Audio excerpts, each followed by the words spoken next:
So we're back with another episode of Biz Mindz. On this podcast, we have Ashley and Jacqueline. Hello. The owners of Skin Deep Naples. I wanted to start with this question. What are your thoughts about the Diddy situation right now? Oh my gosh! All right, That's all Ashley. is gonna go. She's a conspiracy theorist, and she But he did. Did he did? She is He's gonna guilty, take this. How but much everyone time else do you is going to go down around him. Yeah. Well, I definitely think he's. Do you know what we're talking about, Joy? The Yeah. video that he The was. Diddy? Yeah, of course. Who I doesn't? definitely think he's obviously guilty, and the only thing that makes me mad about it, I haven't gone down the whole like rabbit hole that she has, so I'll step back. I'll let her take this one. But my only thing is like when Cassie was first like taking him to court, and then they settled or whatever. He was saying it was a money grab, like. And there was no basis, like nothing was factual, and then this video resurfaces, and then all of a sudden he's apologizing, and I'm like, too little, too late. Like nobody wants your apology now, like especially because you claimed you didn't do anything. Yeah. But it was just because we didn't know, like there wasn't like factual, like here's a video evidence that he had done something. Right. So that makes me mad. But in the video that he apologizes, he accepts what he did, right? Oh yeah, like he says like that he needs help. Yeah, Clearly that he's sorry. Help like, and he talks about and God. he looks so bad too. Yeah, That yeah. video, yeah. beaten up. Yeah, literally came back to him. Yeah, he's not looking too good. But Ashley, she. It just makes me sad because I went to his remember going to his concert Yeah. when I was younger, P. Diddy and the Family. My mom took me. So I definitely am questioning everything. I do believe it. I could go deeper into this whole Hollywood scene, but I won't. He's guilty just as much as everybody else is around him, I feel. And I feel like there's a lot of undisclosed things about people that have been dying close to these celebrities. This is her theory. I don't feel bad for him. And he asked God for forgiveness, and it's like, no. Yeah. What do you guys think about, like, what if some people like that? Like, what if some couples like to be beaten like up? that? To be beaten up? Yeah, like, what if, like... I mean, I think he'd be hard Well, then they should sign a paper between I see myself liking it. Wait. No, bro. I see myself liking it. Who said that? No, I think it would be so hard to press. But like what if we now let's just say we're all family, right? Yeah. Okay. And then we have like an uncle and an aunt that they just got this weird relationship going on. Like they love each other, but sometimes they kind of get out of hand. Like they might drink or you know, they like to party, and then when they do crazy stuff. Like, what do you do if like we sit down with them and we tell them like, yo, what are you guys doing? Like, this is crazy, right? Like the way that you guys handle your relationship, like morally, like it's wrong. Correct. Yeah. But they're like, but we love each other. It's just the way that it's just what we like to do. Well, and that's where it gets hard when it's family, because like, okay, would you want your kids around? Like, would you let your kids spend the night overnight at their house? Like, I wouldn't. No, I would be there's like, no way. No like, way. Then we'll see you on Thanksgiving. We'll see you on Christmas, and I'm not offering you a drink. I would judge them. Yeah. Like I'm not gonna lie. Like I'm judging. Family or not, I'm judging that. Don't care. I'm judging. Judging you. But I'm a Libra. Like I'm the most even keeled person. Like I don't like some couples even feed off of like drama. Like they pick fights with each other because they like that. They like that. That's how they feel like passion. I am the opposite. Like and so is my husband. Probably why we work. But we are very like if there's any friction, any tumultuous like feelings or anything, like we've got to like shut that down. Mm-hmm. We don't thrive on that. Mm-hmm. And isn't it crazy how everything comes back to communication? Yeah. Almost every single thing. And everything does. It's really hard to get to a level of communicating where sometimes you don't want to talk about certain things, and even in partnerships, like in business, right? Because we all things to get awkward, or you just which is a great opportunity for you to tell us who you are, what do you do. I thought you were going to say like, let's rewind a little bit. Do we fight? Do you fight? No, we've actually never fought. I think we're very transparent, and if Yeah. something bothers us, we will address it and just say, "Hey, no hard feelings here, but I've noticed this, or we need to fix this." And we work. I don't know. It's a weird relationship It we is. have. It sounds like you have an understanding like Yeah. of that line of like, hey, this isn't emotional. This is just like business, and Yeah. we Yeah. also have to talk about certain things, right? Well, and it's also when you have a partnership, you have to take your egos out of it. Yeah. It's, you know, if she approaches me with something like she did just the other day, Yeah. and I looked right at her and I'm like, yeah, that's fair. Yeah, that's fair. Because she's right. Like, I don't play God. I know I'm not perfect all the time, and I don't claim to be. Like, I know very much that I'm not. I make mistakes every day. Like, there's things about myself I would change every day. But, you know, if she comes to me with something and, hey, like, you're doing this, but this isn't beneficial for the business, she's not wrong. She's right. So it hurts the business if I look at her and try and defend myself. Like, it only helps our business, which is why we're there. It's what we're doing. Like, taking us out of it, we support our families, you know, we, you know, support our employees. Like, we need to keep the business driving forward all the time. Right. So if our egos get the best of us, we limit the growth of our business. Right. And we're still new, I feel, even though we're 4 years into it Yeah. now together as business partners, but we're still new. We're still learning things. We're still learning how to navigate, manage, delegate, Yeah. a lot of things. So, You learn every day. but yeah, I Every feel day. like being honest and very open with one another has helped, and we get along great. I don't. And a lot of people too in the beginning were like, don't get in a partnership. You shouldn't get in a partnership. Like, that just never works out great. It just doesn't. But when you find yourself with someone that has similar morals and values as you, it's easy to get along. Right. It's easy to see things the same way and not have any confrontation at all. Yeah. Do you guys think experience comes with, not experience, do you guys think maturity comes with experience or with age? Both. Both. Because I think the older you are, the more mistakes you can make. But I think the more mistakes you make, the more experience you get from that. Like, I wouldn't take that back. All the mistakes that we've made, we've learned from it. Correct. And we've definitely learned the hard way with like a million things. Like, literally just the other day, like yesterday, we were talking about something and it was a mistake that we made. And I said, well, you know what? Now we know, and we don't do it again. We don't do it a second time. And I think that gives you that maturity of your business. Like, that kind of backs you up and goes behind you. But you know, I think they kind of go hand in hand. Yeah. And sometimes sometimes I think that people put hurdles in their way.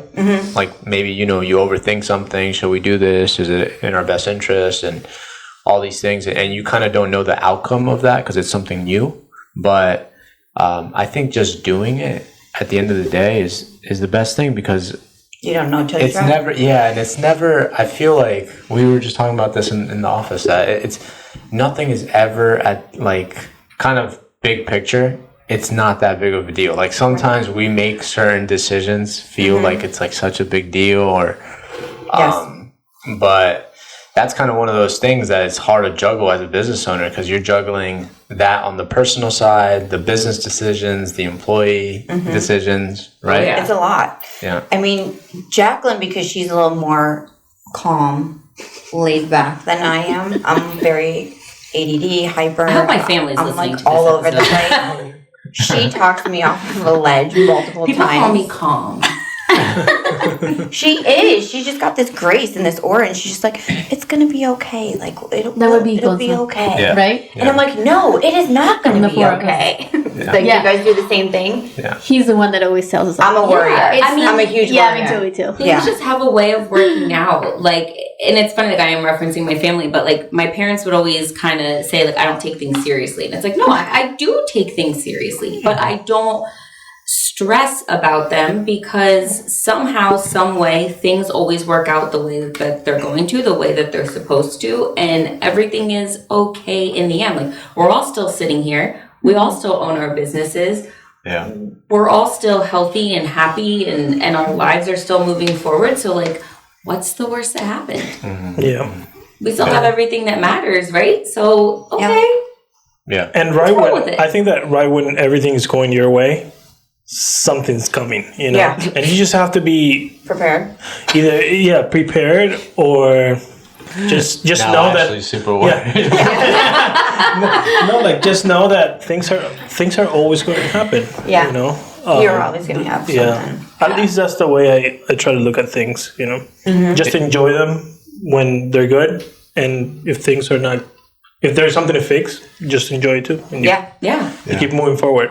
Yeah. You know? It's good that you guys have that partnership because it's hard to do business. Well, we're like yin and yang. For sure. Yeah. You know? Yeah, it's really good to have not an outside perspective, a different perspective. Especially sometimes, you know, because you're in business, you're so tunnel focused, tunnel vision.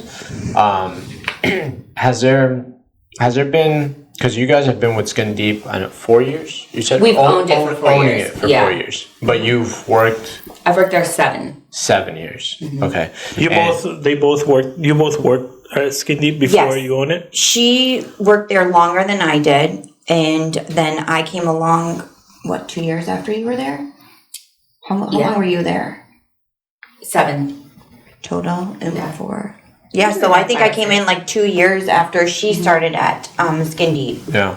She was the goal to always, like for both of you, was the goal to always own a business? Like, here's how it goes. It was not even ever a topic of discussion with Like, us. you never thought to yourself, I want to own my own business one day? I did. Oh, subconsciously. You did? Yes. Okay. I think sometimes, like, people who are entrepreneurs, I think there's always a part of you that's working towards that, whether or not you know you're working towards that. I think it's a part of us. Like, it's a part of who built we are. in you. It's built into you. Yeah. Whether or not you have it as a tangible goal, I think all entrepreneurs are being driven towards that subconsciously.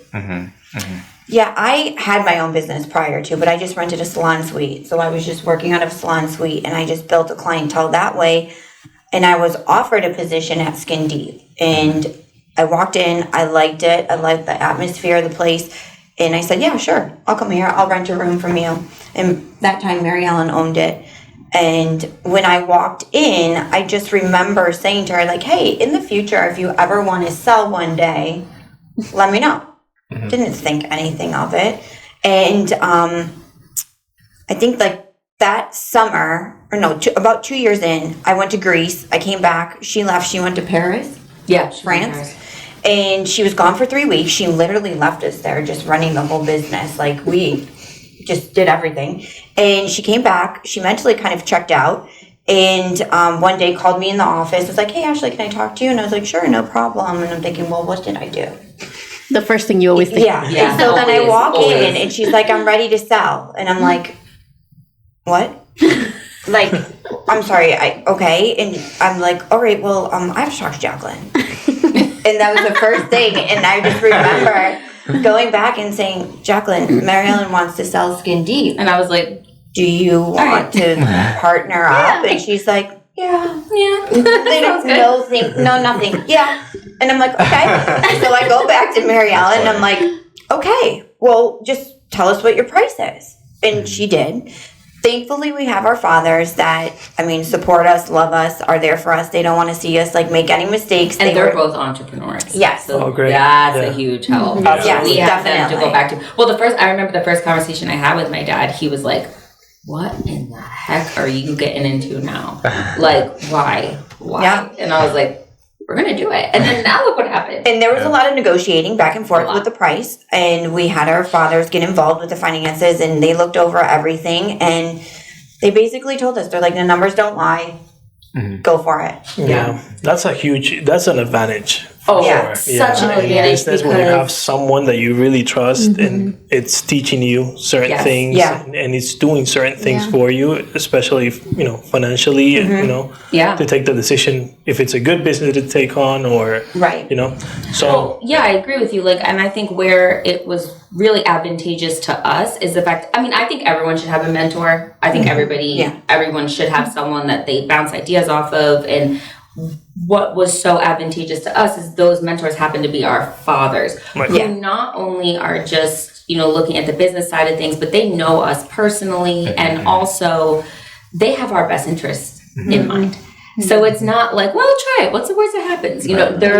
They're heavily invested behind us, and so we were getting like real time, really great feedback as we moved through the whole process. Yep. What do you think the shift was in mindset from working in Skin Deep to owning Skin Deep? I have a whole theory. And I look for this with employees. I call them intrapreneurs. So an intrapreneur is someone who works inside of your business. I actually learned this from another mentor of mine, Kaylee Lindholm, who does consulting. She owns KLC Consulting for like our type of industry. And it's called an intrapreneur. So an intrapreneur is someone who works for you, has no real skin in the game in terms of like shares or ownership, but works as if they do. They're building their little business inside of your business. And I think we were both that way. So really, when you think about it, we were already doing so much of we really changed one letter on a word.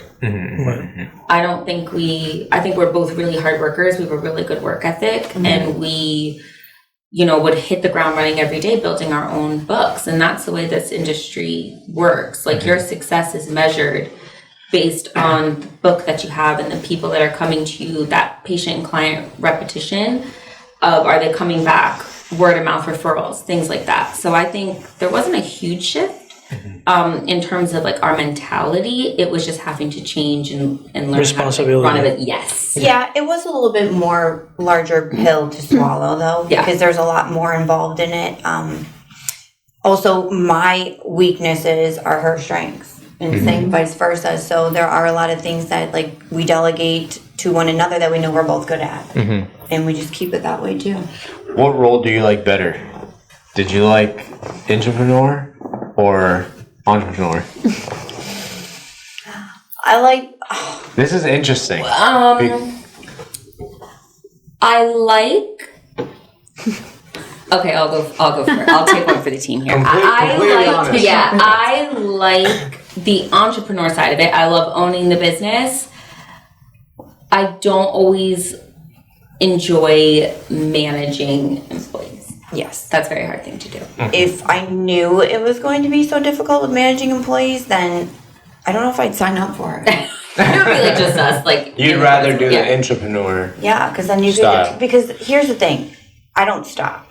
I don't just check out of work at 5 o'clock or 8 o'clock at night on Thursdays. Yeah. It's constant. Like I'll be up in bed till 1:30 in the morning, like figuring things out or just working and looking at new things or ideas. It's just that you're constantly working. Yeah, constantly. What do you think about that? I was up until 2 a.m. last night. See? That's what I was going to say. Well, what do you think about, like, I think that everybody, like, it's the way that it's promoted to be a business owner, it's to be the number one, right? Like the founder, the owner of the business. But I think that, like, the position, like, number 2, 3, or 4 is a really good spot to be in, because you don't own the business, but yet, like, you don't take on the liability. Correct. Right? You don't have the stress of it. Yeah, sure. Maybe if the business has that opportunity to sell down the road, you don't have skin in the game in that regard. But during those years that you were building up, you're getting paid. You're making money. Sometimes a business owner doesn't get paid. They have to pay everybody, expenses, employees, and then. So I think, like, that doesn't get promoted too much. Like the number 2 person, 3 or 4. Right. I think it all comes down to what you want for yourself. Because some people really, like, you need the experience. Because you could be an investor also in a business. But personally, I like to know what I am, what the business is about, or learn the business before I go into business. But some people don't care. Correct. And I guess it all depends on the position of the person. If it's someone that it's already invested in a few businesses and maybe one doesn't go good, that's fine. You still have other businesses, or it's a lot of expendable income we're talking about over Yeah, or if you really want to be in the business, you know. For me, I like learning new things. Would you do that number 2, 3, or 4 role? Like not.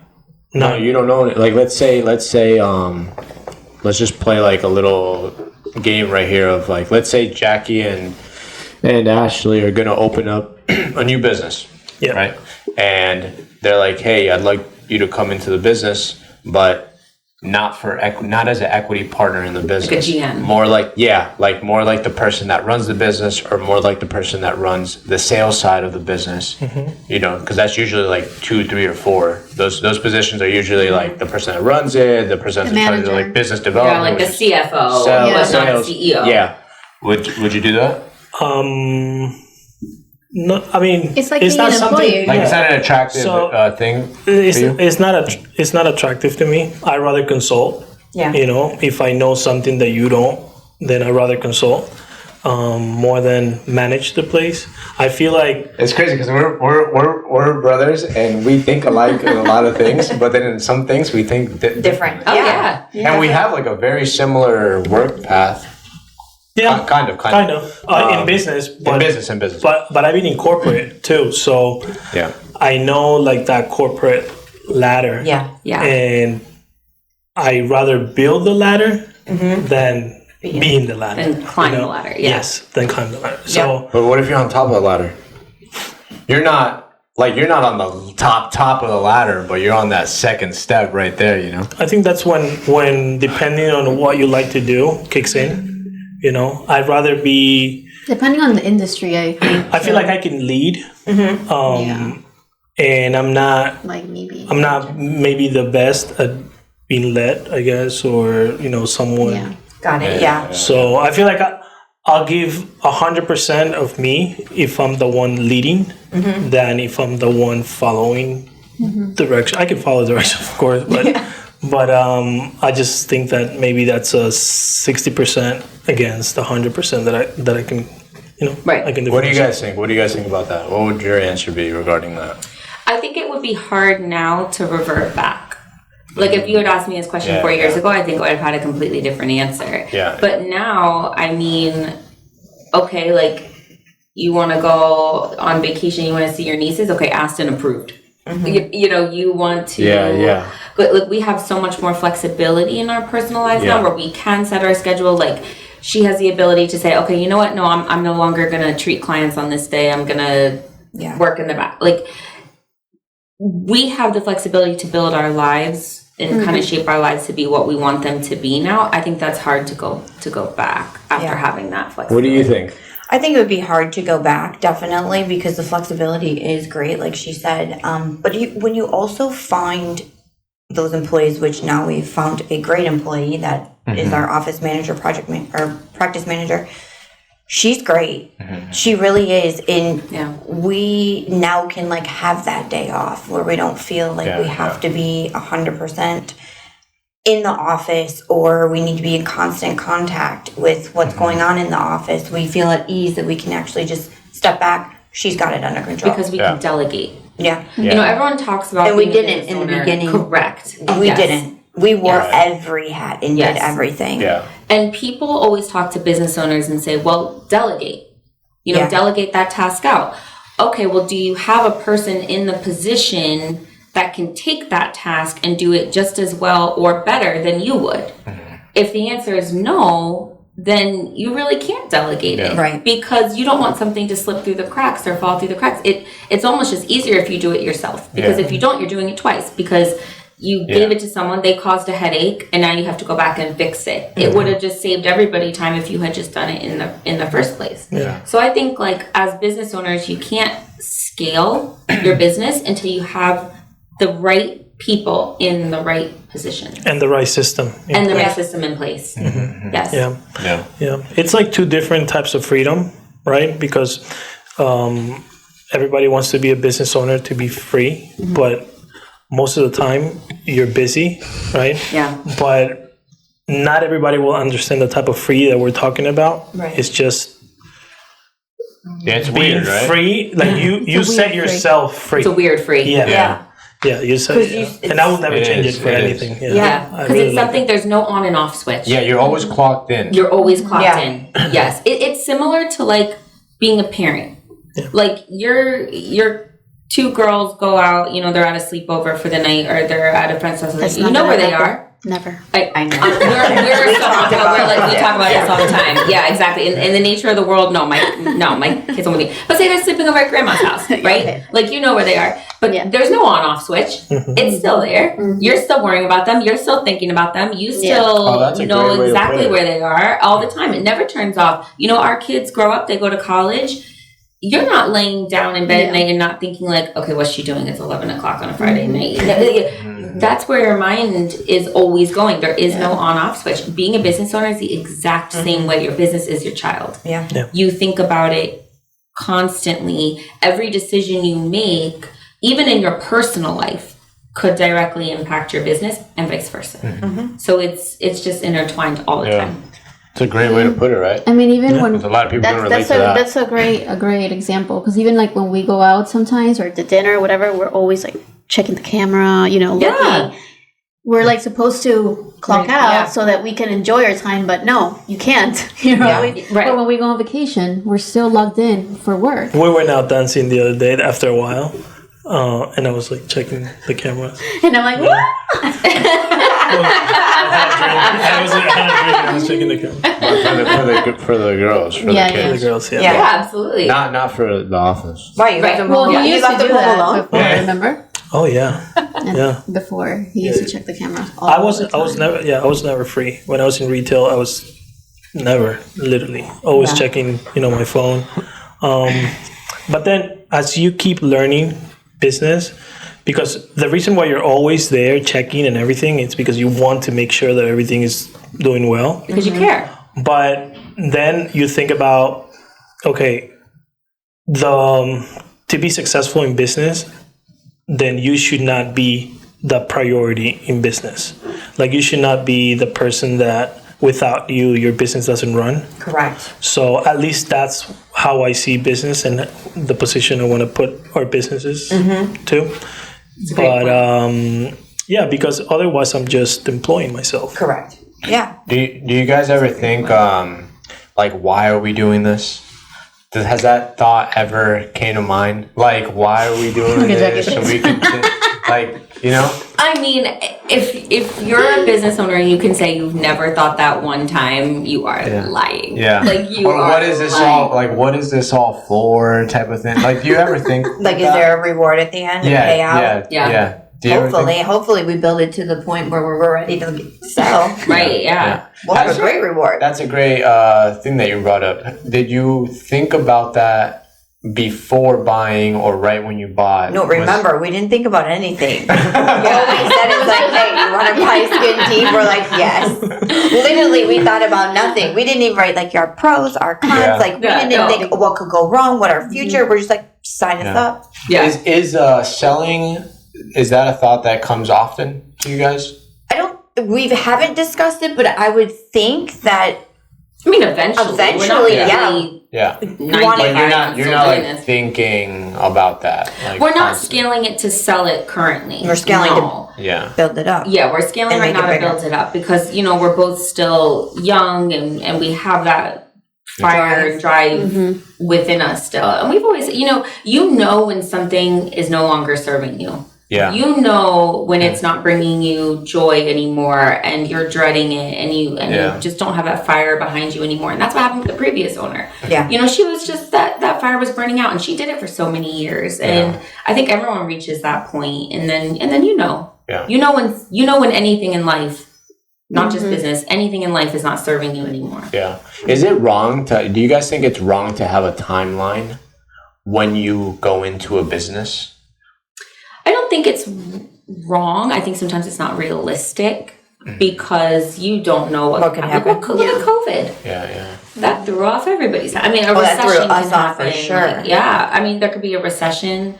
There could be, there's a lot of things that I think can happen. I think so. It's more just enjoy the ride. Yeah, just enjoy the ride. Yeah. go. Because it's as stressful as it is, you know. Like, why would you put yourself on a or like age yourself even more with that stress? I think that life is trying to just get rid of it. I think the timeline in life is like a mistake people make. I think that's where they like box themselves into things. They end up in the wrong relationship because they're like, I have to be married by 25, and then they're divorced 10 years later because thank you. And then they're divorced 10 10 years later because, you know, are there like, I have to, I have a TED Talk. I'm just kidding. Oh, I thought you said I have a TikTok. I was like, no, I don't. I was like, I don't even know how to use that. Your examples are really good. But I mean, I think timelines just box people. They're unrealistic. They're unrealistic, and I think you put yourself in situations you shouldn't. Like if you're like, oh, okay, I'm gonna sell my business in 10 years,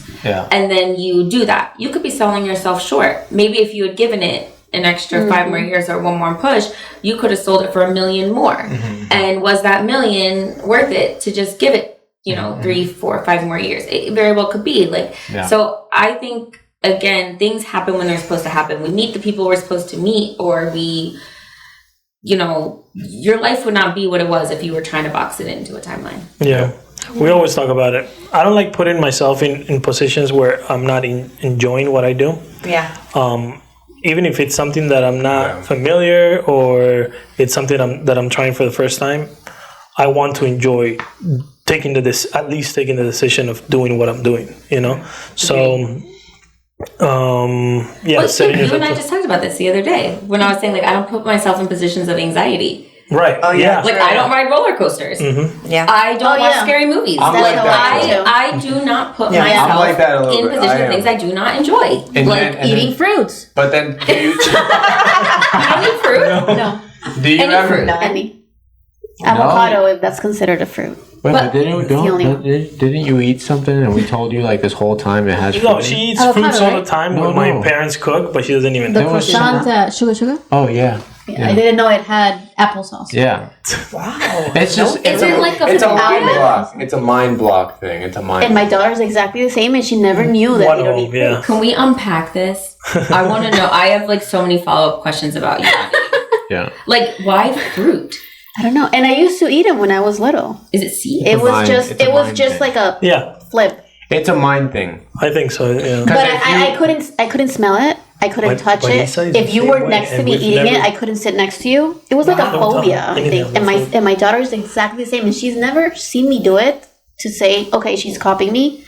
Nothing. And the other one loves. Maybe she heard you. Maybe she heard you. So with because I've always given her. Since she was little. I always promoted that.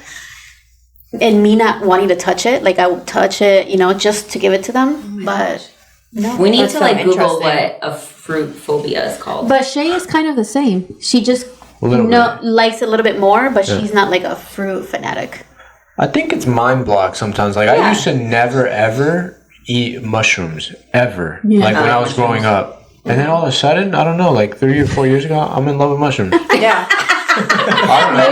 Like, I went to Nosh, and he's like, yeah, this mushroom is like from this place, and we source it like that, and it looked cool. Like the morels, you're like, So I tried it, and I'm like, oh, this tastes really good. Pretty well. I love mushrooms. I don't do oysters. I love Nosh too.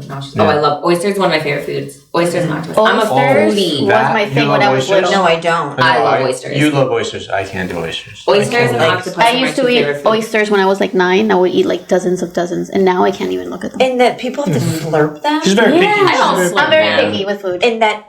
I don't slurp them. I'm weird in your slurp them. Yeah, she calls them slimy sacks. Slimy sacks. Can't do it. I love oysters. And I am a weird foodie, and like my poor kid. Like I had my kid eating octopus the other day. Yeah, her kid. My 9-month-old. Oh, I love octopus. Yes. Love octopus. But that's like squid. Calamari, right? Calamari, yeah. No, not calamari. No. Like the actual like octopus. Like with the I don't even do that with the calamari. You know how sometimes they give you like the little octopus? Yeah. I love that. I don't eat the tentacle part. Those are like those look a little weird. I'm a foodie. Like I love food. Like I literally looked up last night, like debating going to take like a class at Le Cordon Bleu in Paris for like 2 weeks. Like I'm obsessed. Do you like seafood? I love food. I love the science behind not food. picky I at all. love like experimenting with food. I love cooking. I love learning new flavors about. You like Greek. lamb? I'm Greek. Oh, really? Yeah. But sometimes lamb. Do you like roaches? I don't eat lamb. It's a little Roaches? gamey. No, I would never eat that. I'm picky. I have tried China, I cricket. think you eat I that, have. right? I have tried cricket. I've tried cricket before. It tastes like sawdust. Look at everybody's it's like very face. dusty. What about gator bites? I've eaten gator. I've eaten gator as I've gator had bites and gator. gator. Have you had frog legs? I've had frog legs. Blue Yeah. Provence has No, great me frog neither. legs. She'll eat Oh, really? anything. No. Like I said. Yeah, near downtown. Yeah, Blue Provence. You has should great frog you legs. should How's go your to, husband? Is he the same way, or he's a little bit more picky? Yeah, no, he's very adventurous with food. Also, like So that's perfect between both of he's you. not in the sense of like he has a much more like, I don't mean this in like a offensive way, but like a very typical like male palate. Like you could give him a burger from like a drive-through, or you could give him like a Michelin star meal. He'll like the presentation of one more, but like he's going for both. Like that's how he is. Like I study like how to develop like flavors. You of should food. go to Peru. You will love it. I love ceviche, so you like would love it. it is made for me. Yeah, to go you to really Peru. like Peru. Yeah, Like, I would everything's love so- it. Just literally fly there for 3 days or 2 days And just Just eat. But even Yeah. like Like going to Literally. food trip. Anywhere you yes, I go. love that. Everywhere. Like even when we went to Mexico, like we didn't stay in, we weren't like, well, I have been to like, Cancun and like the resorts and stuff, but like we went to like San Miguel de Allende for a wedding, and we like stayed in the heart of San Miguel, and we were like going to all the street markets and the food in the little mom and pop, like, and that's where the best Mexican food you will ever have in your entire life comes from, like the little abuela on the can't do corner, it. like on the cart, like I can't making the do food. that. Oh, You can't do Why? like Why? street food. You can't. Why? I can't do I can't do like little like. I'm very picky. Those are usually the best When places. I know that's what everybody says. When I was little, we went to a place in Peru that's like you would say the jungle, kind of like that. There's like nothing, all trees, and there was a little tiny plaza and food, and I was like, I'm not gonna eat. And then my dad found me a restaurant that had polarized windows that looked fancy.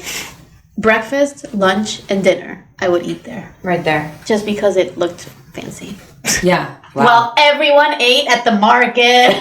That's like my. And I love I don't know why. bougie food, but I think like you learn. Sometimes that street food is Yeah, like That's street where food. you learn the heart of the culture. Yeah. And, No and the inspection, no actual rules. food. No rules. Yeah. No Scares rules. me. Yeah. Fine dining No is hand elevated washing, nothing. street food. It's they learn That surprises me of you, their that you culture, read the like they label. learn the food and then they elevate it, and that's what is fine dining. Yeah. But sometimes you Street have food is to. where it's Yeah. Well, Sometimes. you'll find both worlds if you Yeah. go to Peru. You'll find the little places, and then you'll find the really nice places. The amazing thing is the dollar. I think it's like ×3 or ×4. Four Times right four, now. times- But ×4, so you really feel that it at dinner, like So in the cheap. food. Yeah. So For sure. So we can all go out, have like so much food at a really good restaurant. We might spend 500, maybe 500. Not dollars. No, Sodas, which would be $100. No, no. Right. we'll Like spend like 100. 120. Yeah, 120. That's how $120. Greece is too with like beer. But I'm That's how it is talking in about Colombia. like That's what we 10 spend at Chick-fil-A, all of appetizers, 10 us. entrees, Yeah. 10 dessert, Yeah. like that. Yeah. That's That's how how I like going to Indonesia was, Colombia. Their food Yeah, is great Colombia in too. Colombia. We went to In Colombia? Indonesia. Yeah. We were like, we are rich, and then we went straight from Indonesia to Dubai, and we were like, we are poor. Yeah, it was like Indonesia is Bali, right? Yeah, Bali is in Indonesia. Have you yeah. been to Bali? I have. We I did really wanna go to Bali. our honeymoon. We basically went to Asia for like a month, Wow. and I mean the stuff we tried. Like, talk about food. You would have I wouldn't have starved. tried it. All the No. fruit, like No. they literally you go I'm with like with a you. farmer, and we went to like these people's like homes. Like I have a really great travel agent, but Lily from Passport Sam's Travel. So we Shout out went to Lily. shout out to Lily from Passport Sam's Travel. We went like to people's like backyards, these farmers, these Indonesian farmers, and they would get us fruit like from the tree and bring it down and give it to us. And they have this like one fruit is called snake fruit. I don't remember what it's how to like say it over there, but and they just crack it open for you and give it to you. That's and how it's it was in that trip. Oh, Have you And tried everybody was durian? enjoying it. I'm like, oh. I have not tried durian. I've never even smelt it because What it's is it? banned. Durian, the fruit. Durian, it's a fruit, but it's like this That's big. why I know. But, No, but it smells. But it's It's banned from like you can't take it through an airport. You can't sell it at grocery stores. There's certain countries it's completely banned from because of the smell. But then it's like really sweet inside. Yeah. So you have What to does like it get smell through Yeah. I have no idea. They It's say it bad, literally though. smells like rotting like flesh. Yeah. Ew. But it's this huge fruit and it has like spikes, Very right? Like a sweet. little bit of spikes on it. And in like China, Macau, especially, like I think it's like I'm such a food nerd. In Thailand, Have you been to too. India? No, I've never been to India, but Okay. India's also on my list. That fruit, Well, what do you eat there? the commune owners, India? they own like 1,000 trees. Yeah, they have, Oh, durian. really? Oh, Yeah. and Yeah. how do they have it? Isn't it banned? Of durian in Thailand.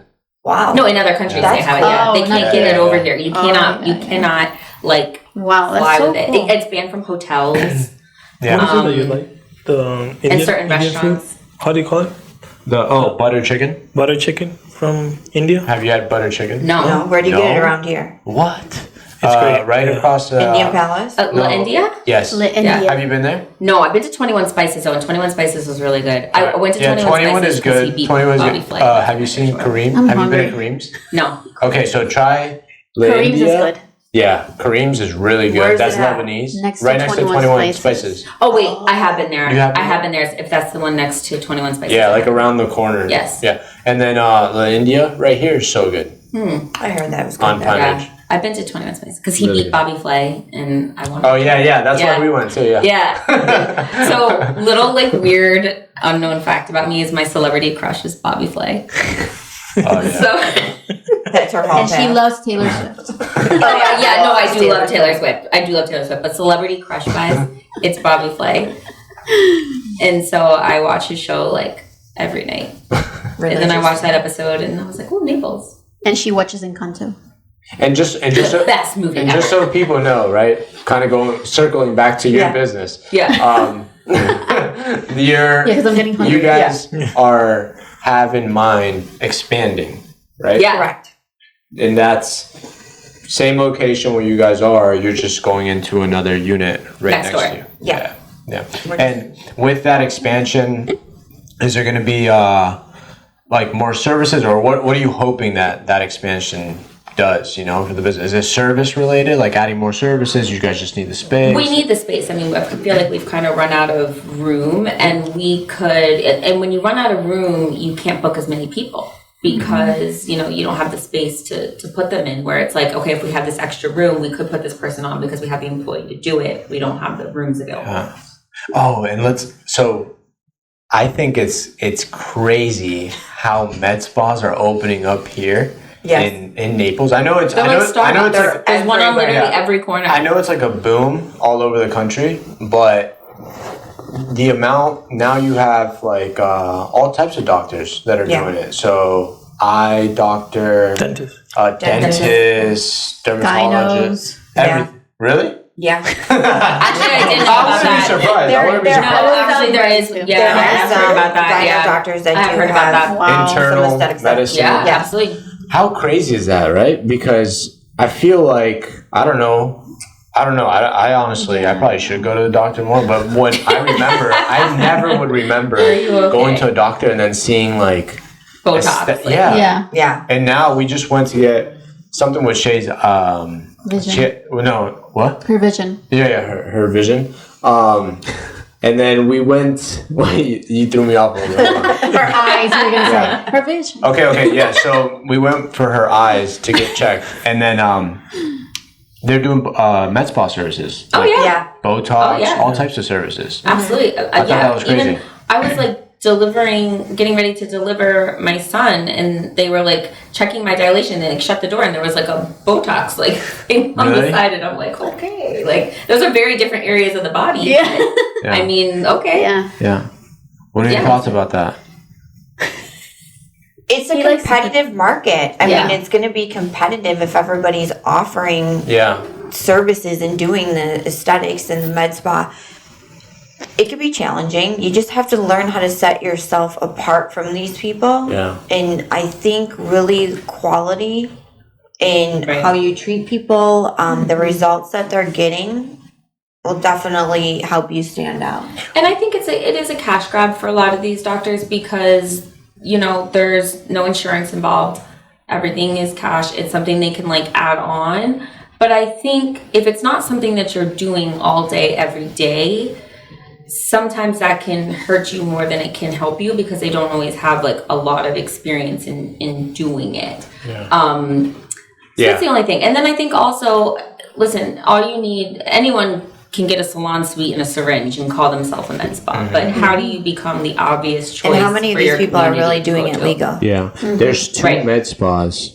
I went to Juicelation. I don't know if I told you guys this, but I went to Juicelation. Yeah, right here on 41, which is right across the street. Yeah. Med spa, Juicelation, med spa. Right. Now, also, a lot of times people put med spa Yes. in Because I think the it was like a name, nail. but they're I not think it was like a nail place. right. But And they now do they- like facial Exactly, but they're services. saying that, But, and that's the thing, like, But is too that much really- supply, you know? Like, do you feel? What? You don't think so? You don't think so? yeah, Like, there's no way. I just don't care. No. just But like listen. I'm not saying. I'm No, not no, saying- not that you I'm not care, saying not for that me. you care. I'm not saying like, oh, like who cares about Yeah. competition and stuff like that, right? I'm not saying that. I'm saying more like on a broader scale, right? Just within the industry. I feel like in Naples, there's not that many people that live here year round compared to I don't know, Miami or whatever. Yep. But, I think it creates distraction from the good places than someone that's not running it right. I think that it just creates distraction, but there's a piece of cake for everybody. Correct. 100%. And people will find the place that works for them. And that's the other thing too. Like that doesn't bother me. Like competition is never something that's bothered me because to me, I know the way we run our business. I know the employees that we have. I know that we are, and there's some amazing med spas in town that I don't want to like discount from it all because there's times like if we don't offer a service, I'll be like, oh, I know of this place that does and they're great and you should go to them. There's a few, I think us included, but there's a few obvious choices in town that you really should be going to and giving your patronage to. But if you say, okay, you know what, I want to try this discount Botox from this nail salon, you're going to learn. You know, you'll be back. Yeah. You'll be back. And that's the way I see it. Like, it doesn't affect me because I'm like, you'll be back. Like, you know, I don't really answer the phones, but I happened to be at the front the other day and I took a phone call from someone who was inquiring about a certain service that we offer. And she asked me what the pricing is. And she told me that she had received 2 treatments elsewhere. It was for tattoo removal. And she had already received 2 tattoo removal treatments and she wanted to start coming to us. And then she asked about the pricing, and I said, well, it starts at 125, goes up from there. She goes, well, I'm paying 85 at the other place I'm going to. And I'm thinking, and I kind of paused, and I'm thinking to myself, work that back in your mind. Like, you've paid for 2 services at 85, and you're not getting results. So you're sourcing out another place. Yeah. Well, sure, it's going to cost more to come to us, but it's something that we're known for. We have a state-of-the-art laser for it. Like, you pay for what you get. Yeah. If that place was doing so well for you, you would not be calling my number. You already made that Google search, which means it was already set in your mind that you needed to find another place to go to. And a lot of people go to your business also because of you. Correct. Relationships are right. Yeah, everything. This girl gets invited to their weddings and their birthday parties and their this and their that. I always say, like, because people will question about tipping at the end. My response to them too is like, a tip is a gift to us. Right. We never expect it, ever. We rather have a referral than to have a tip. Oh, yeah. You know, a referral is more appreciated than a tip. Yeah, absolutely. And I think word of mouth is the best thing because people come for a service, they stay for you.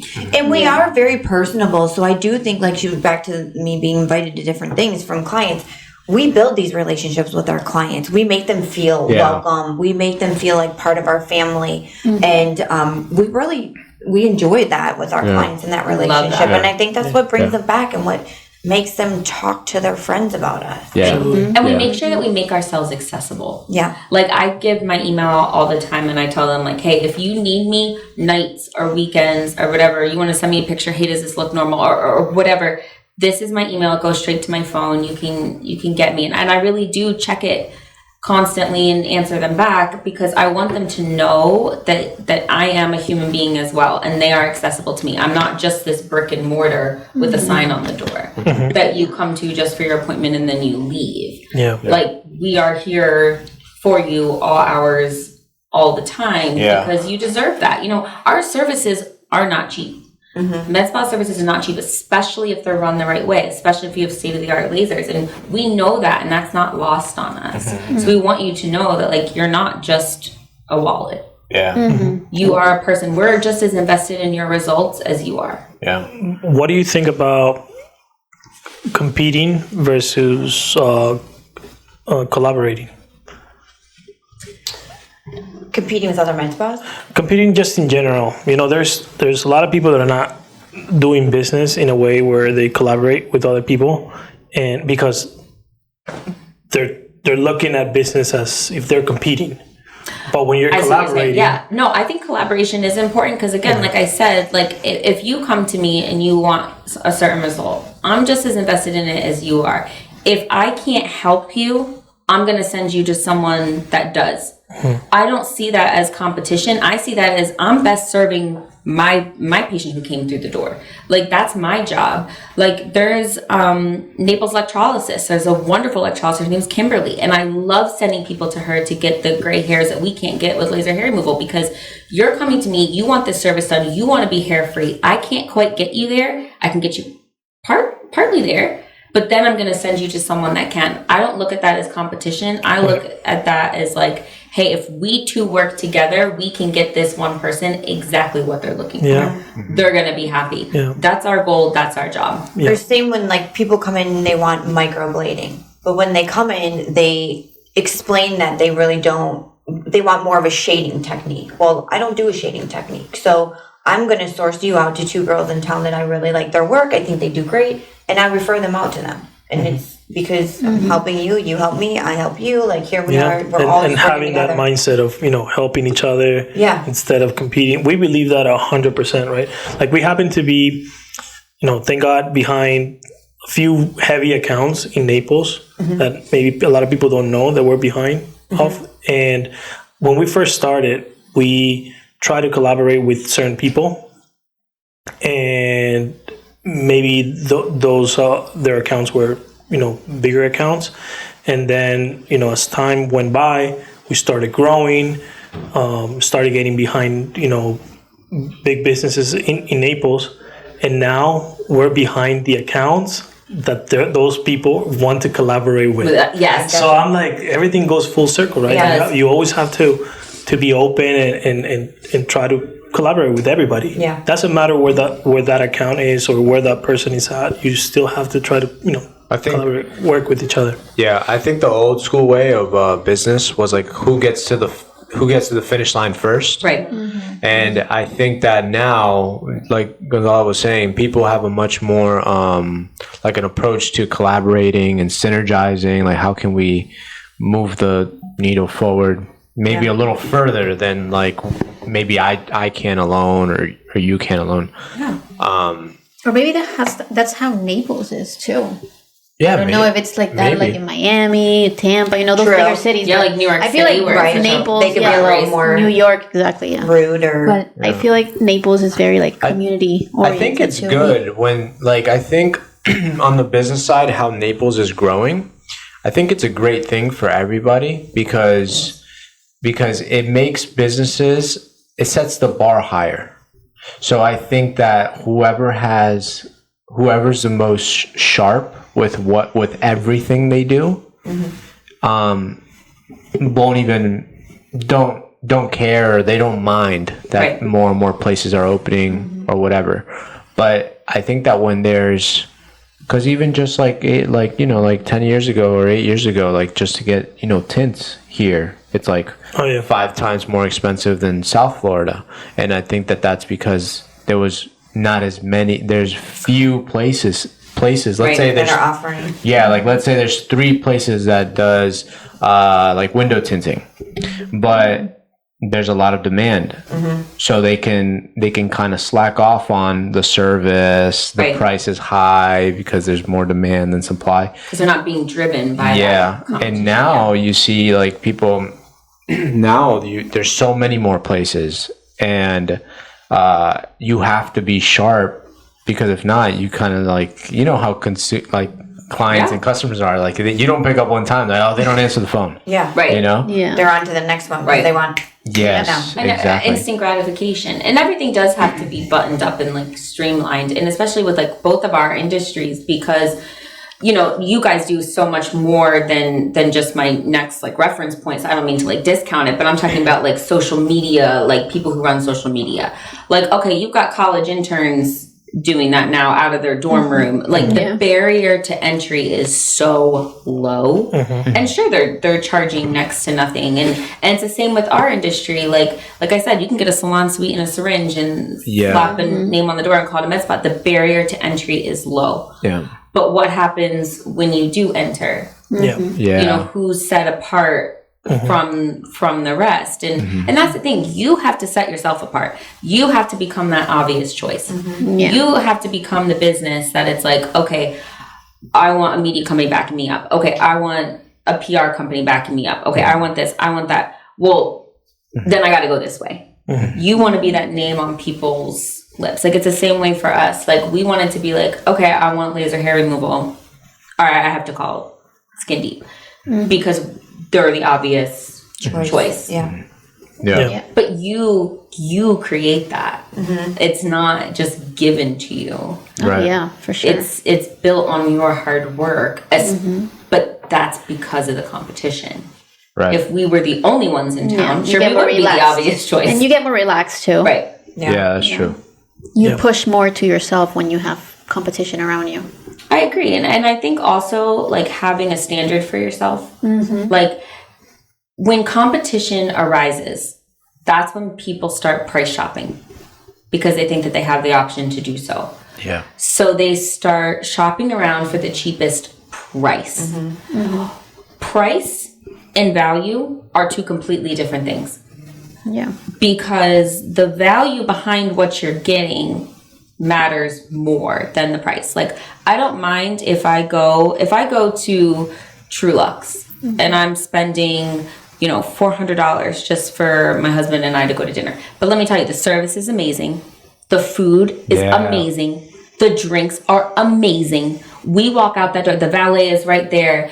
And, they come over with the tray of the fruit, for your water. And the service is impeccable. The value is there. So what does that tell you? It's the experience. We walk out so satisfied. And that's what I'm not literally $400 with our employees. It's the experience of who walks through that. Yeah, literally. I'm not walking out the door like, we just blew $400 and I'm going to be hungry again and tomorrow morning and it's all gone. Like, the value behind it is there. And that's what, like, we tell our employees, like, yes, these things are expensive. And yes, we do charge more than other places, but there's a reason that we do. Yeah. But show them that. That's crazy, right? Because that's really all it comes down to. Because everything. Value. Value and the experience, like how you feel when you go through that whole process. Because especially for restaurants. And nobody's asking them to discount their prices. You're not sitting there like, well, the bone-in ribeye is $59. Could you do it for me for $52? Yeah. The waiter's gonna be like, you may leave. But people ask small businesses all the time to discount. And I had someone just yesterday say to me, well, if I'm doing two, did they say it to you? Yeah, someone. Yeah. Oh, the business owners get it the most. Yes, that's what I was just about to tell you. The business owners get it the most because they think we have the decision to say yes. Yeah. Whereas, okay, you're asking me for 2 tattoo removals. It is twice the amount of work. It is 2 times labor intensive for the technician, for the machine, for everything. But also, when you ask a business owner for a discount, you are cheapening their education, their expertise, their years behind their business, the way they've been able to set themselves apart. Yes. And every time we discount something, we're cheapening ourselves. We hire top-notch technicians that we pay more for a reason because we sourced them out. They're the best at their craft. I mean, we've got a nurse practitioner who is a master trainer for Allergan. Like, no, I'm not discounting Botox. Fine, you want it from her or you want it from the nail salon down the street? Go get it then. Yeah, it's going to be discounted. And if you need a discount, maybe you shouldn't afford what you're getting back. Correct. Exactly. Pick and choose where your priorities need to be. Correct. Yeah. Right. And it's great to say these things. Like let consumers know. Like this is how we do this. I always like to think that it's never the price. It's the value of of things, because everything that you really want has a value for you. But maybe you go out and you eat in a nice restaurant. And then if I don't like the restaurant, I'm gonna think it's expensive because I don't see the value. Now all of a sudden you say it's too pricey, it's too expensive because it wasn't too good. Right. And it's like but if it was maybe a couple $100 less, it would be delicious, it was great. Yeah. You know, like, and I won't name the restaurant, but like I was someplace not too long ago that was very known, has a very high end name, and our service was bad. We couldn't get our server, and then food was coming out like unevenly, and so people were waiting for someone else. People were waiting for other people to get their food, and then the food came, and then everyone else's was cold, and then the server never came back, and we all had empty drinks, and we'll believe what? Okay, we'll believe it. I'll tell you after. Okay. And then you look at it, and like when the bill came, it was oh whoa, Whereas, like I said, at True, I've never said that. I've never been hit with the bill and been like, and that's why you keep going. So I feel like it's experience and consistency. It is consistency. Consistency is such a huge thing. It is straight across. Yes, you're so right. It should be the same experience every single time throughout the whole thing. Yeah. Like sales brunch. You know, it's not your typical brunch that you would. Sales brunch is a different level brunch. But that's like amazing. Right. That's like calling Chick-fil-A fast food. Chick-fil-A is not fast food, okay? Chick-fil-A is Chick-fil-A. They're just doing it differently, okay? Yeah, they're doing it differently. Like the sales brunch is like not an average brunch. Like that is like, but that's the obvious choice, right? Like you're like, oh, I want to do like a nice boozy brunch somewhere. What's the first thing on your mind? You're like, sales.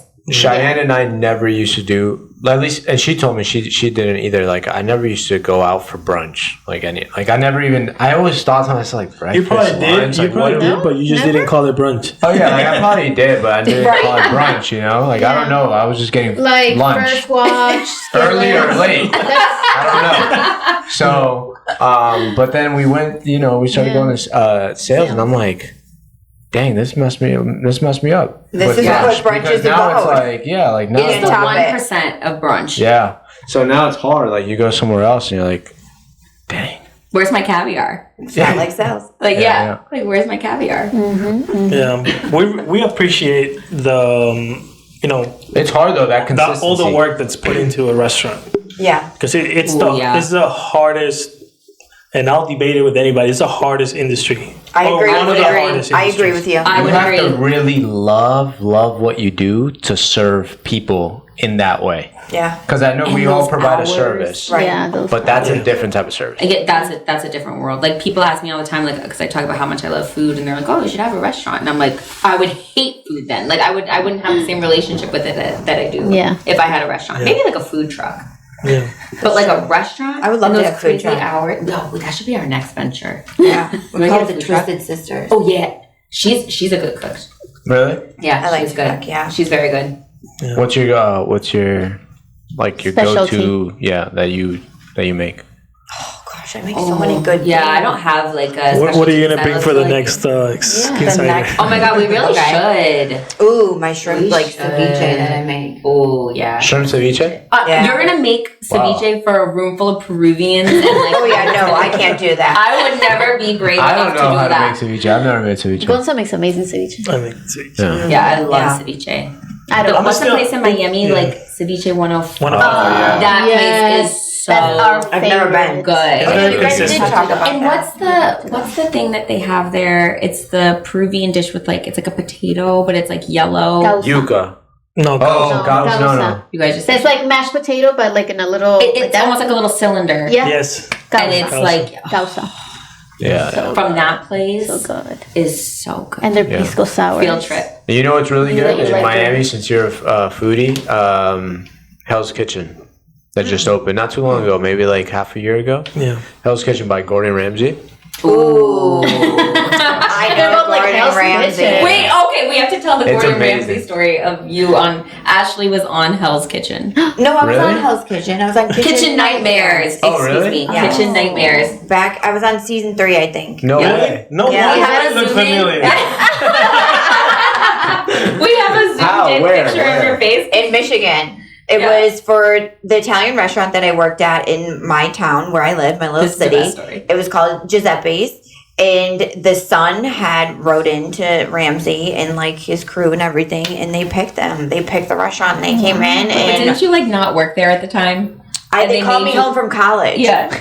And they called me home from college, and they're like, "Hey, Ashley, we really need you. Like, Chef Ramsey's coming for Kitchen Nightmares." Like, and I'm like, "What? Like, what's happening?"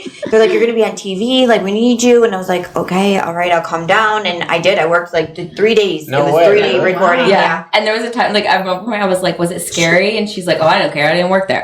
They're like yelling at her, and she's like, "I didn't even work here." Well, like, because I didn't get involved in that part where they Is were it on yelling. Netflix? Or YouTube? We found it. There's a YouTube. Yeah, I'll send it to you. I'll send you my. We have like a Send it, zoomed in, please. yeah, Shane and like I something always in watch that. 19 seconds, and we. So I have his autograph on a picture menu. of it. Oh, Really? it's the best. Yeah. Yeah, send it. Is he really mean? It's scripted. And you see I mean, Ashley it's like pretty this. scripted. Oh, Yeah, because really? I was just, I didn't want to get It yelled is? at. It's scripted? It's semi-scripted, yeah. No. Yeah, some of the things, you know. I mean, you need, Like, he you has need the to. show, right? You need- Right, You need a exactly. show. You need Well, a it's little bit reality of. TV. Yeah, if there's no drama. Behind Yeah. it, it's Yeah, not it fun. is boring. But So- yeah, Hell's Kitchen. I'll try it. Amazing. Yeah. Like, really good. We Once still you haven't fall And into he'll be like, "Oh, season 3." Yeah. Giuseppe's. I'll be like, that's "Hey, her. remember?" Yeah. Oh my gosh! Could you imagine if it was Bobby Flay's show? Ooh, you like it. I'd walk into work like head to toe. I'd have like extensions in. Like I would be like in like a prom dress. I would be so dressed up. So Going to, like, his kitchen. you like to cook also. Yeah. Yeah. I just saw Bobby Flay cook some amazing eggs on YouTube. Little vertical I thought you were video. gonna say in like person. I was like, Little vertical No. video. Little vertical video. Yeah, seriously. what's a vertical video? It's Like a straight up. vertical format. You know, like the reels on YouTube. You can tell like he the sells a shorts? lot of video. No. No? You know how YouTube it's like long format horizontal, but then Like that. sometimes that. Yeah. Yeah. but then And sometimes then it's like Instagram it's is on- like this. like your shorts, you know, the shorts Yeah. that we make for you. Okay. that we make for We didn't These- realize these- it. Okay, got it. these videos, but these are on They have YouTube. that on YouTube? Yeah, Oh. that's my algorithm right there. Food, Okay. soccer, and something else. Yeah, my algorithm's pretty funny. Now it's just that, Mine is that pigs. guy. Pigs? I love piggies. One day I'm gonna have a pig. I love the baby But the little goats. ones. My Baby God, I goats like are pigs so one. cute. Oh, baby goats. I like the little micro pigs.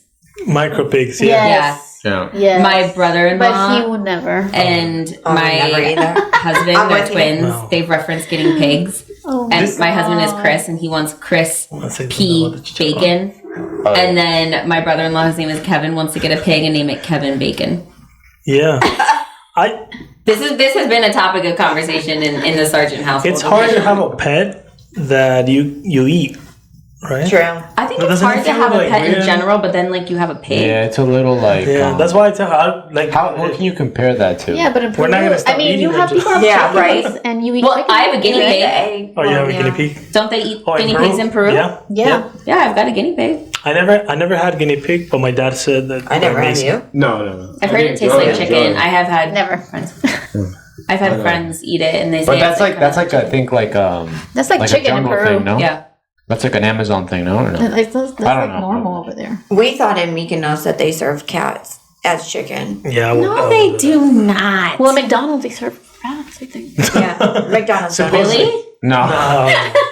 No. She's like, I just I had mean, it yesterday. I mean, you don't No, know. I just haven't, ate it I haven't yesterday. had McDonald's in a long time, but I have had it, which is why I was like, I'm But like, that would be gross. yeah. If people go You out, say that? You say that you want knows that to pigs? Yeah, she throws them on us. and then the pork belly at the brunch, so you're eating it. Oh, I love pork Oh, belly. pork belly's so good. That's Pork belly is I so don't think good. of that kind of person. Like I don't think of that kind of person Like that I the Pig would Max from that I would Barcelona. have It's a a micro pet pig. and then just go to a restaurant and eat it. I'm not eating my pig. Her own personal. Yeah, right. I wouldn't eat anything I don't that know, I wait, have what? as like a it's, pet. Yeah, it's like saying, like it's I'm if gonna you eat- have I'm gonna eat chickens a in your dog, house, Yeah. but it's you not know, mine. but you're It's not gonna yours. eat No, I would chicken. never eat dog. Or you have You a know? cow No, in your never eat backyard. dog, never eat Yeah. cow. Now don't eat your No. chicken. You would have like a pig Yeah, you pet do have and eat a piggy pig. pig. Yeah. Because I don't know what pig What do you is. call that? It's What not if mine. it's like its That's cousin? called cannibalism. Yeah, right? When you eat people, right? No, I don't know. Cannibal. It's just like, yeah. If It's people, ironic. if people go out every single day to work to be able to get money to live, right? Do you think that money at some point can buy happiness from a macro perspective? Okay, I think there's a correlation there between money and happiness. I do. Same. I don't think it should be the basis of everything. Like, I think, you have to have like a happy life in general, but I'm just saying to not struggle, to not, have to tell your child, no, we can't do this because we can't afford to do it. Like, to have that financial freedom, I think there is a lot of happiness with money there. Yes. Yeah. And I think, if you're struggling to make ends meet, there's a lot of stress there. There's a lot of stress there, especially if you, have people dependent on you, reliant on you. There's a lot of stress there. But I think some people mix the two up. Like, I think there's a lot of people that, they're very rich, but they haven't lived a life that's like rich in experiences, and they're not happy, and they've never spent any of it. So they've never traveled, they've never seen the world, they don't take their wife out to dinner to have a nice dinner out. Like, then what are you saving it for? Like, you can have all the money in the world but not truly be happy. So I think there's a correlation. And every time I ask that question, it comes from a point of being happy already. So I think if you're I feel happy, like being great, like I feel like feeling grateful regardless, and then you are, on that chase of whatever business you're in, or just your job, your career. It just makes life, like, you don't have to choose one or the other. Better. Yeah. Makes life better. And I think you have to recognize your blessings and acknowledge them as being blessings. Right. what do you think, Ashley? I see you thinking. I agree with her too. Definitely. I also think money is a root of evil. So in some sense, like, you can't sit there and worship money. Right. Oh, no, for sure. No. You do need to find your happiness elsewhere. But we do live to work here. Yeah. Right. And let me ask you something. Yeah. Why think that way, like the root of evil, when in your mind it's already coming from a good place? Like, you're already starting from a good place. Why would you think that about money if it's just a tool? I think people kind of get lost when it comes in super easy and fast and quick. People can change. It does change people. I do think it changes people. I just think, I don't know. And it's what you do with your money. It's very interesting, right? Because I feel like it always comes down to the individual. 100%. And a lot of people worship money. And the people And you around shouldn't them. be worshiping money. And also a lot of people people around that do that don't tithe. You know? They do what? Some people don't tithe, for church and stuff, and you're supposed to give a certain percentage back to church. And I do feel like you are blessed in return when you do that as well. Or some people give a certain percentage to church, but they don't start with their family. Right. Yeah. Have you seen that? Like, I feel like we should first start with your family. Like, never, your family. I feel like you should always start with yourself before you can spread it to somebody else. Yeah. Like happiness, money, those things that will make it, will amplify everything, from within, from one person. For sure. Yeah. And I think, like, to your point, I think you're so right. Like, when it comes fast and quick, people get lost. Absolutely. Like, we see it with so many athletes. Like, Justin Bieber. They go. What do you mean, Justin Bieber? He got lost with money.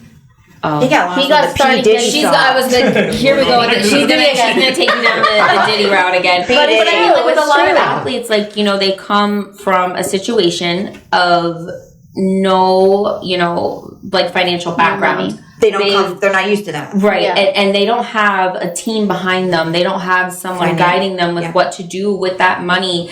And then it comes so fast and quick. And, at first, like, it all starts out like, it's very generous, right? They're buying their mom a house, and then they're buying their mom a car. And I respect all that. I do. I think, give back to those that have always given to you and that love you. Like you were saying, you start with your family. I respect that for sure. But, you know, is it always financially savvy? Like, does it have to be a $5 million house? Can it be a $500,000 house? And then after that, they don't know how to budget it. They don't know how to save it. They don't know how to invest it back in because they're, you know, dropped from the NFL after 3 years, and then they can't afford to pay their medical bills because we know they're going to have a ton of medical bills down the road. Well, where did that $89 million go? You know, that you had a contract on. It's because that they're not budgeting it quickly, but also, you know, there's a lot of people behind them spending their money. And they're giving it to friends, and there's this whole huge entourage, you know, and it's like the money goes away so very quickly. Yeah. Interesting fact: NHL is the only sports team, like league, that actually makes their players sit down and learn finances. Oh, and really? you will never find an NHL player that's bankrupt. And Yeah, because it's always like football or basketball, right? Mm-hmm. Yeah. Oh, Yeah, you just and showed me the other day, Antonio Brown, right? Well, yeah. What's Antonio Brown filed what is he? bankruptcy. Football. Football. Oh, he's football. Or he was. Right. He used to And how, like, for that much money that you've made, 80 like, million. how are you filing bankruptcy? How did you go through $80 million? $8 million. I think it's easy. I think Not done the right way. the drop crazy, it's right? easier from when you make a lot of money than when you don't, because it's easier to go down. Because you've never had to budget. Like, you don't know how to budget. No, and the drop Like, the money drop can is go out so literally- fast. So yeah, fast. the drop is literally like straight down. Right. You know, let's say you're a football player and you're used to a certain lifestyle, right? Not normal at all. And then you stop playing for X or Y reasons. You stop receiving that money. Your drop is going to be straight down. Yeah. Right. You know, but if you're working, let's say, just a regular 9 to 5, a regular job, when you drop, you just get another job. Correct. Right. And you're in the same line. Yep. You know, it's easier. But when you make more, it's, of course, So the drop I is. have to look. I don't know if you guys saw it was on Instagram. I don't know if it was I forget who the athlete was. It was like a basketball player or a football player or something. And his contract's like $55 million. And he just bought like a $600,000 house, and it made headlines. And it made headlines because they're like, "Oh, this guy bought a $600,000 house." Yeah, like And it's society expects you like. Yeah, goes he like did crazy. because he's budgeting for it, and then I think he like bought his mom a house or something too, and it was like a little bit less. But it's like this guy knows what he's doing. He's setting his life up so there will also be generational wealth for his family. He's setting his life up so he can be dropped tomorrow and live comfortably the rest of his life, the next 80 years. On what he made, and you should be able to. How do you go through $80 million? Like, how? It also depends on how you receive the money. You know, if it's in a passive way or if it's a job, like, you know, that could be temporary. Right. You know, so it depends. Yeah. Right. It's interesting how that works. It is. Yeah. What do you guys think about the growth in Naples and like new developments, new businesses? You know, some people say that like they don't want. Oh no! Naples just got voted best. Naples. Place in U.S. the country, News. right? Voted Naples the number one place to live. What do you think about that? Because there's such controversial comments. Like, some people are like, "No, don't tell anybody Comments that are Naples is the crazy. best." Like this and that. Where do you guys lean? I on like that? it. I like it because I'm so appreciative to live here. Like, I feel so blessed to live here. I'm blessed we're to raise my family implanted. here. Yeah, we're transplants for sure. Yeah. So I think, you know, why would I deny someone else what's been given to me? Like, I'm so thankful to be here. I'm so thankful for all the blessings that Naples has given me. I'm not going to deny somebody else that. I think it's on the leaders who like the commissioners and the people who run the county to make sure that they are able to handle the additional infrastructure. Like, can they handle the roads and can they, you know, get a handle on whatever's happening on Immokalee? Like, you know, that's on them to do that and to do it safely and to do it within the right timing. But in terms of people coming here, I don't want to deny someone the ability to live in paradise, to have a happy life. The people here are friendly, they're kind, the businesses are great. Yeah. I think But don't change it. go for it. Yeah. But don't change it. I saw. Don't change it. I saw the post that you did. I saw a comment. I didn't like go and read through the comments, but I saw a notification of a new comment, and it said, somebody commented, Naples has changed since '96. Like 1996. Yeah. And I was like, why would it? Yeah. What hasn't changed since 1990? 96? Yeah. Are we stuck in the Stone It'd be a Age? little concerning, right? Naples. If it was a city or something that hasn't changed in 20, what is that? More than 20 years? Almost 20 years, right? Right. Yeah. No more. I've changed. I was 8 years old in 1976. I mean. Yeah. So I'm like, But that reminded me of like when you're little and there's a group of friends and you try to play with them and there's that one person that says, oh no, we're already good. We have enough friends. We're complete. We're completed. Right. So like if you're enjoying living in Naples, why wouldn't you share it? Right. Yeah. Yeah. Or want it to grow and flourish even more than what it is. But it happens with kids, Yeah. It's so sad. Yeah. But also Naples, it has filters, I think.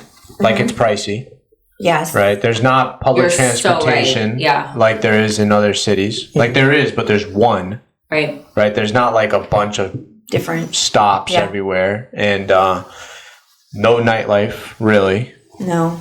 Like Quiet. I mean, there's nightlife. There's a nightlife that I like. Like there's nightlife. This is the nightlife that like appeals to me. Yeah, exactly. Like I very want to go different. out, have a nice glass of wine, and go home. Naples like, nightlife. Safely. I'm not correct. Like I'm not trying to go to like space in Miami. Like that's like lost on it's me. a Naples nightlife. Well, right? because then also I like it. when you get into that, it just brings different crowds and different Yeah. troubles. Yeah. And permits are tough everywhere. Sure. Like with different concepts that want to Yeah. open up here, it takes so long sometimes to open, and sometimes people are like, I think they should keep it. High standards. Correct. I think so, that too. people push themselves up. I think that's what to makes get Naples. used to how people live here. And I agree. I think that's what makes Naples Naples and why it's rated so high to live there. I also like, think there's a lot of old money here too. yeah. It's And not it going is- anywhere anytime soon. Yeah. And to your But point, what happens when it does? Then the ruckus might come. Yeah, no, think about that. Yeah. Think about that though. And like, But then let's you say- have your new money. No, old money. But that new for money me is usually that generational you wealth. think. Exactly. I Then think that's- old money is generational wealth. Old money means, to me, it doesn't mean the person's old. Yeah. It means that the money has been there for a long time. Yeah. So, like, you could be a product of old money. Yeah. Because there's been generational wealth there, because your parents and their parents and their parents set the family up for that success. And that is so important. Like, that's why, like, I, feed into, like, accounts for my son.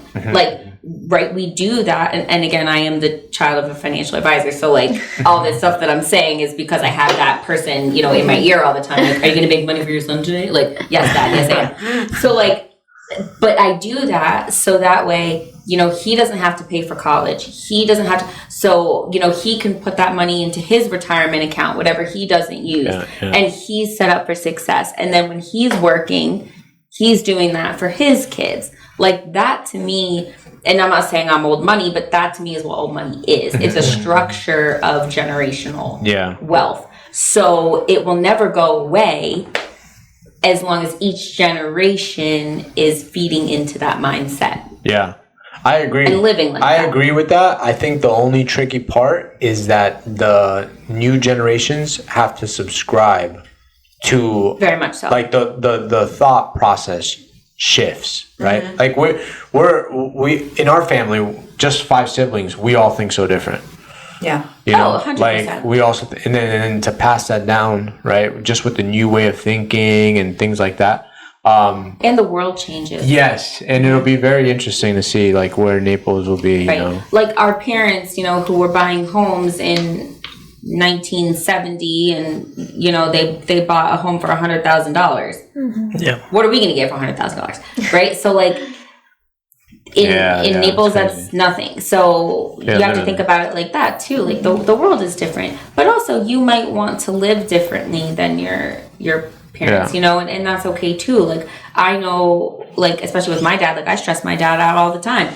I was just at the DMV getting my 9-month-old a passport so we can go to Greece this summer with my family. Like, that's something that matters to me. Maybe that didn't matter to him and he would have fed that money someplace else. So like, you're right. Like there is always going to be that shift of the mindset. But I think if your core value is there, Your core value being that like you don't want your kids to struggle. Yeah.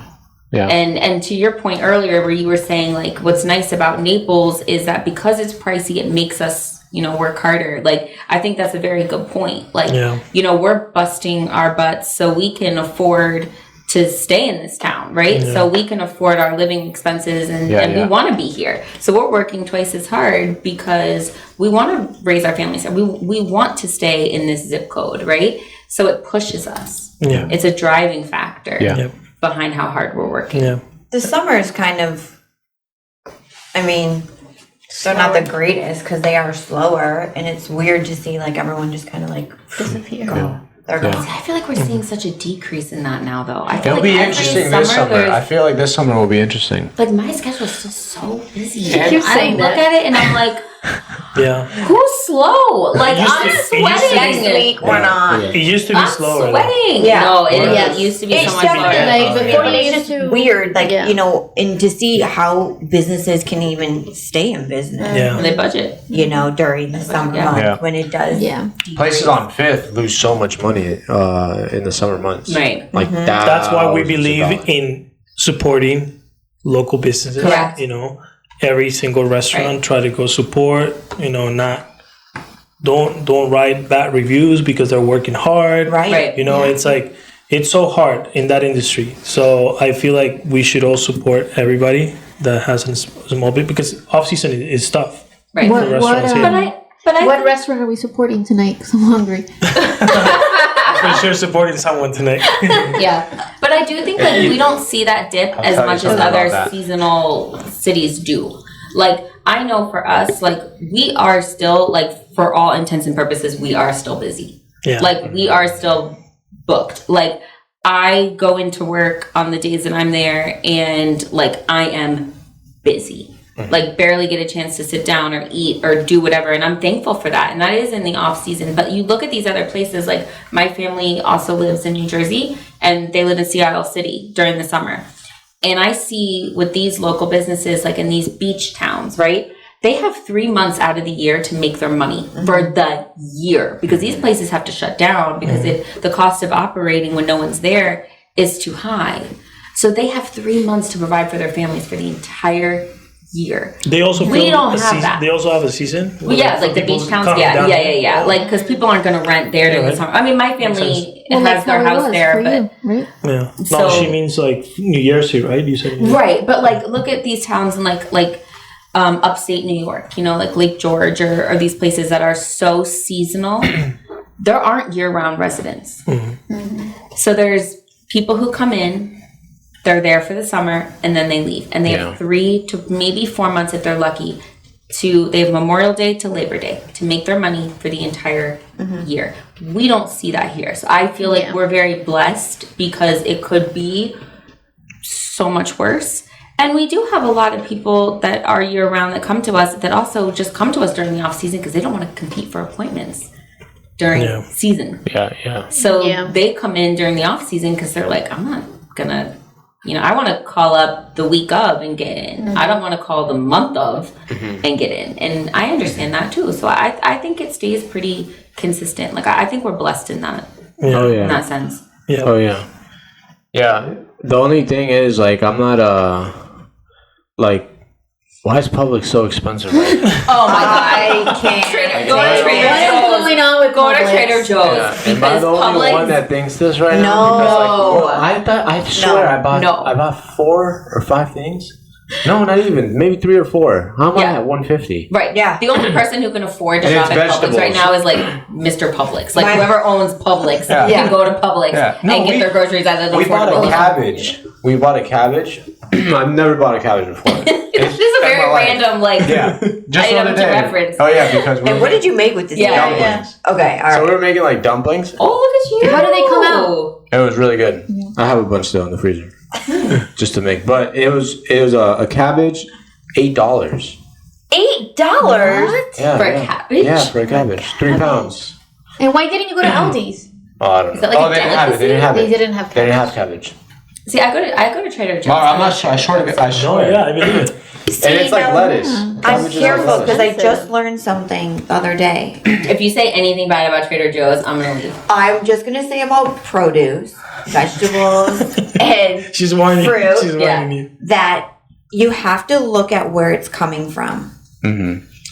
If it's really not kind of locally grown, you have to think about the lifespan of that fruit or vegetable because it's coming from far, it's traveling on trucks, it's, and then you're spending this money on it, and it's like dead the next day. Yeah. That's true. That is true. I will admit I am bad about that. And that's the only thing I have to say about Trader Joe's, but I close my eyes and like pick the apple. Like I don't even, they have great tomatoes. Yeah. Great wine. Tomatoes. Yeah. It was like $25. At Publix? Tomatoes? Yeah, for tomatoes. I swear to God. But the tomatoes, where you... Which tomatoes are you buying? Yeah, hold on. It wasn't the ones that were in the box, like the silver... Not the silver, the plastic containers. Not those. Yes. It was the ones that are like... on the vine? Yes. On the vine. Yeah. Okay. Yeah, I think we got like 10 of them, or maybe 12, something like that. But how much was it? It was like because you know what? I got So many 4 tomatoes. green No, but apples. What are you doing with so many tomatoes? I don't know. I have no idea what we do with that. Did you make a sauce? Tomatoes. I don't know. I don't know. By the way, what happened to the $25 in the tomato? Yeah. Where are the tomatoes? No, Because I they're was in the shocked. dumplings, I was right? shocked. I spent $150 there the other day and on like one meal. Yeah, I was shocked. And one drink? Oh, I did get a drink. No, the 130. Oh yeah. That. But I did go to the Publix where you can they have the bar and you can get a drink and you can shop with your drink. Well, like in formula for babies. Yeah, the Publix over by Bayshore. Really? Yeah. A little bit past That's a seat Bayshore. to table thing. Yeah. Right? Oh yeah. Yeah. They're doing that now? Yeah, they have a little bar in there. And every Friday, she told me to have happy hour from 4 to What? 7 and Really? they give free drinks. Wow. Yeah, and they have food. Yeah. That's what I heard that the Publix that they're building on Oil Well. I heard it's going to be like very similar. To like a seat to table Yes. thing, yeah. Yeah. I think Publix is more expensive than seat to table now. It is. I think it is. Oh, it Like has to be. steak at Publix? Yeah, is Publix is expensive. pricey. And their Yeah. meat's not even that good. Yeah. Yeah. There is Yeah, a place it in is. Bonita that sells fresh meat. Really? I'll have to get the name of it, yeah. In Bonita? Yeah, in Bonita. Bonita's another place that's growing a lot too, downtown Bonita. Love Bonita. Bonita's great. I never really Explore Bonita? venture. Yeah. You have to I love go it. like downtown Yeah. area. I feel like I always go like south Farther. of my house, but not north of my house. And you're close to Bonita. All you have to do is take that Logan little new cutway right up to Bonita Beach Road. Oh, I forgot that like leads you through. Yeah, because I'm on Immokalee. Yeah, you could go right there. Hmm. Immokalee with what? Probably like 20 minutes. Immokalee with what? Logan? Collier. Let's do these Immokalee with Collier? rapid fire questions right here. Oh, Yeah, You rapid wanna do fire. it? question. Where? What? Where are You you? want to do it? What?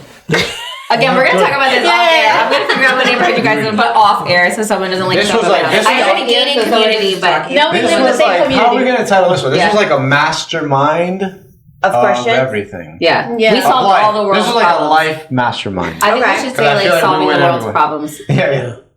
And by the way, Skin Deep, it's a med spa. Yeah, not a we're restaurant. legit. We've been not a talking nail about salon. restaurants. All I pay a lot of money It's in not a nail licenses. salon. And food. Yeah. Do you want to? Okay. Yep.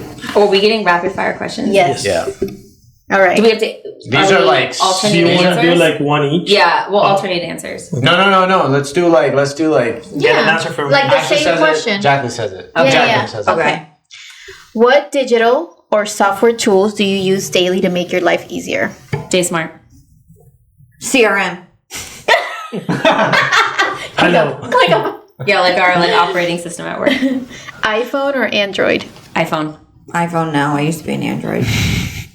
If you can only eat one thing for the rest of your life, what would it be? Octopus and oysters. Carne asada. Tacos. That's good. Do you prefer winter or summer? Summer. Ooh. I like both, but summer, I guess. Well, it's hot. No, are you talking about like winter Florida? Florida. Okay, winter. Okay. What is your favorite holiday? Christmas. Christmas. Oh, and my birthday. Do you prefer to relax at the beach or at the pool? Oh, wow. That's a tough one because the beach is nice too, and then you can get like grounded with the earth. Really, because you honestly feel a certain way when you're at the beach. Yeah. But then I that's don't true. like to swim in the water. Yeah, I agree with that. I'd rather be swimming in a pool than in. I agree 100% with that. I mean, I'll go knee deep, and if like maybe I'll dip in real quick, but that's it. I'm out. Yeah.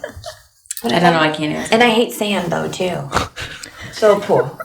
But you get a better tan. I think it's just like easier to go to a pool than it is to go to the beach. But if I could like walk outside and have the beach there, I would say beach. And it's peaceful to listen to. But I'm just too lazy. Yes. Like, you gotta like pool, pack like, up a bunch of stuff. pee sometimes. Yeah, and then if it's a pool where it's shared with the public, kids they pee in pools. I don't like that. I don't. Adults do too. Yeah, that's true. That is some like, adults too. So no, that is. I've known adults. No, that is like weird to me. Like you are a grown adult. You are potty trained. Yeah, it's strange, no? Because you're peeing on yourself. Take yourself. True.